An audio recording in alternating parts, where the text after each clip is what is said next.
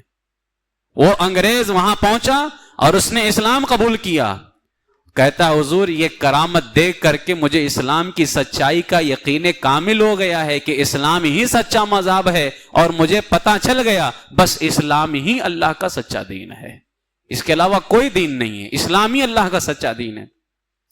اعلی حضرت علیہ الرحمہ نے ہزاروں زائرین کے بیچ میں اس انگریز کا جس کا نام تھا رابرٹ، پہلے سرکار اعلی حضرت علیہ الرحمہ نے اسے اور اس کے خاندان کے 9 لوگوں کو کلمہ پڑھوایا۔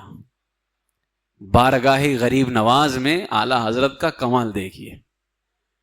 میرے غریب نواز آج بھی زندہ ہیں اور آج بھی وہ اپنے مزار میں آرام بھلے کر رہے ہیں، لیکن امام احمد رضا کو بلا کر کے لوگوں کو دولت اسلام عطا فرما رہے ہیں۔ وہ آج بھی انہی کے ذریعے اسلام مل رہا ہے، لیکن یہ الگ بات ہے کبھی ان کے ذریعے نظام الدین محبوب الہی اسلام کی دولت دیتے ہیں، کبھی ان کے ذریعے بختو مشرف جہانگیر سمنانی اسلام کی دولت دیتے ہیں، اور کبھی ان کے وسیلے سے ان کے کرم سے 14ویں صدی میں پیدا ہونے والا امام احمد رضا اسلام کی دولت عطا بھی کر رہا ہے اور اسلام کی دولت کو بچا بھی رہا ہے۔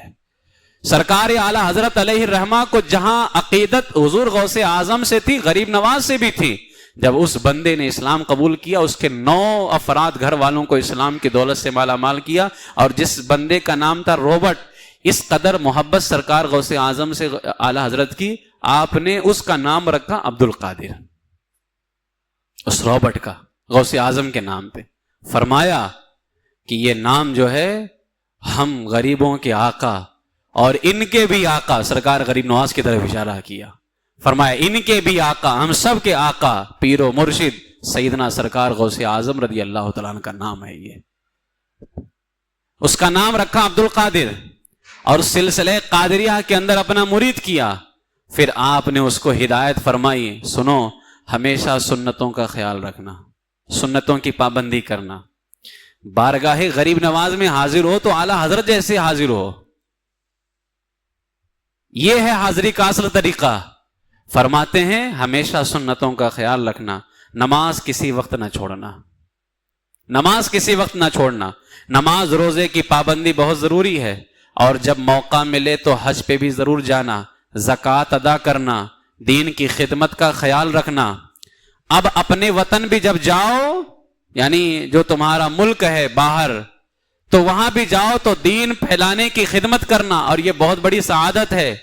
اور اب تم خود بھی قرآن پاک کی تعلیم حاصل کرو اور اپنے خاندان والوں کو بھی قرآن پاک کی تعلیم دو۔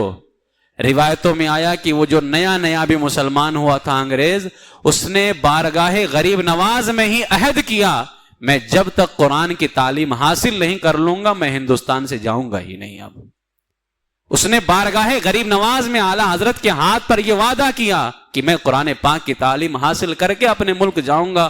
ہوا یوں ہی، قرآن پاک مکمل کرنے کے بعد وہ ہندوستان سے واپس لوٹ گیا، اور تاریخ میں آیا کہ وہاں جا کر کے بھی اس نے اپنے ملک کے اندر اسلام کی خدمت کی ہے۔ یہ ہے سرکار اعلیٰ حضرت علیہ الرحمہ کی حاضری۔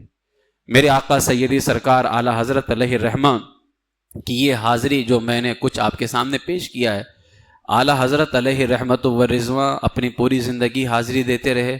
اعلیٰ حضرت علیہ رحمت و رضوان کے بعد، آپ کے انتقال شریف کے بعد، آپ کے شہزادگان حضور حجت الاسلام علامہ حامد رضا خان اور حضور مفتی اعظم ہند علامہ مصطفیٰ رضا خان ہر سال خواجہ غریب نواز رضی اللہ تعالیٰ عنہ کے عرس کے موقع پر چھٹی شریف میں باقاعدہ پابندی سے حاضر ہوتے تھے، یہاں تک کہ مفتی اعظم اور علامہ حامد رضا دنیا کے کسی بھی ملک میں ہوں، لیکن جب 6 رجب کا وقت آتا تھا تو دونوں بارگاہ غریب نواز میں حاضر ہو جایا کرتے تھے۔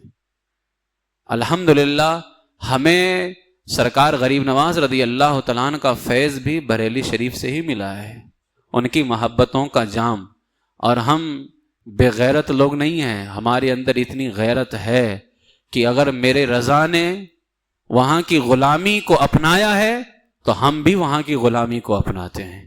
میرے سرکار اعلیٰ حضرت نے وہاں سے فیض حاصل کیا ہے تو ہم بھی وہاں سے فیض حاصل کرتے ہیں۔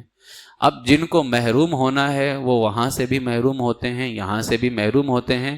اللہ کا ہم پر کرم ہے، رسول پاک علیہ السلام کی خاص توجہ ہے کہ ہمیں فیض اجمیر معلیٰ سے بھی مل رہا ہے اور بریلی شریف سے بھی مل رہا ہے۔ یہ کچھ باتیں تھیں کہ اعلیٰ حضرت علیہ الرحمہ کس شان کے ساتھ اجمیر شریف میں حاضری دیا کرتے تھے، اور میرے سرکار غریب نواز رضی اللہ تعالیٰ عنہ ان پر کتنا کرم فرمایا کرتے تھے۔ ہمارا ایمان ہے کہ میرے رضا کی اتنی مقبولیت سرکار غریب نواز رضی اللہ تعالیٰ عنہ کے طفیل ہوئی ہے۔ انہوں نے جب دیکھا کہ یہ بندہ میرے لائے ہوئے دین کی تبلیغ کر رہا ہے، بچا رہا ہے، اور رات دن میرے نانا جان کے دین کی خدمت کر رہا ہے، تو سرکار غریب نواز رضی اللہ تعالیٰ عنہ نے انہیں اپنی بارگاہ میں ایسا قبول فرمایا۔ آج بھی کتنے وہاں کے مجاور روکنے کی کوشش کرتے ہیں، لیکن ہر سال سرکار اعلیٰ حضرت علیہ الرحمہ کا وہاں کلام بھی پڑھا جاتا ہے اور اعلیٰ حضرت علیہ الرحمہ کا وہاں نعرہ بھی لگایا جاتا ہے۔ اور یہ تو مجاور مر جائیں گے، یہ سب کے سب مرنے کے بعد قبر میں سڑ گل جائیں گے، پتہ نہیں کس جانور کی شکل میں بدل جائیں گے، ان کا تو پتہ نہیں کیا حال ہوگا۔ لیکن میرے سرکار غریب نواز کا فیضان کرم کل بھی برس رہا تھا، آج بھی برس رہا ہے، صبح قیامت تک کے برستا رہے گا۔ سرکار غریب نواز کی جتنی کرامتیں تھیں وہ ساری کرامتیں کل بھی زندہ تھیں، آج بھی زندہ ہیں، اور صبح قیامت تک کے زندہ رہیں گی۔ انہی کرامتوں میں سے ایک کرامت کا نام امام احمد رضا بھی ہے، لہٰذا امام احمد رضا کے نام کا سکہ کل بھی چل رہا تھا، آج بھی چل رہا ہے، اور صبح قیامت تک کے چلتا رہے گا۔ اللہ تبارک و تعالی ہمیں دونوں بزرگوں کا فیض عطا فرمائے، اور دونوں بزرگوں کی بارگاہ سے اللہ تعالی ہمیں بے پناہ ان کے روحانی فیضان سے مالا مال فرمائے۔ اب آج 4 رجب ہے تو آپ تمامی حضرات ایک عمل کر لیں۔ 4 رجب کو ایک عمل جو ہے بہت ہی مفید ہے، یوم سلاطین اربعہ، 4 سلطانوں کا دن۔ یہ 4 بزرگان دین ہیں، یہ رزق کی تقسیم پر، رزق بانٹنے پر ان کو اللہ تعالیٰ نے مقرر فرمایا ہے، دنیا کے 4 کونوں کے حساب سے۔ رجب شریف کو ان کے نام کی فاتحہ دی جاتی ہے، فتاوی رضویہ شریف میں اعلیٰ حضرت نے بھی جلد 26 صفحہ 605 میں اس کا ذکر فرمایا ہے، اور جو ان کے وسیلے سے دعا کرتا ہے اللہ تعالیٰ اس کے رزق میں بے پناہ برکتیں عطا فرماتا ہے۔ 4 بزرگان دین ہیں، اور ہمارے لیے تو اللہ کے محبوب بندے ہی بہت بڑا سہارا ہیں۔ 4 بزرگان دین ہیں، اور ان کے نام جو ہیں وہ خواجہ عبد الکریم جو مشرق کی طرف ہیں، خواجہ عبد الکریم جو شمال کی طرف ہیں، خواجہ عبد الرشید جو جنوب کی طرف ہیں، اور خواجہ عبد الجلیل جو مغرب کی طرف ہیں۔ یہ 4 بزرگان دین 4 کونوں پر مقرر ہیں، اور اللہ تعالیٰ ان کو اللہ نے رزق تقسیم کرنے پر مقرر کر کے رکھا ہوا ہے، اور لہٰذا یہی وجہ ہے کہ جب ان کے نام سے فاتحہ کی جاتی ہے تو اللہ تعالیٰ رزق میں بے پناہ برکتیں عطا فرماتا ہے۔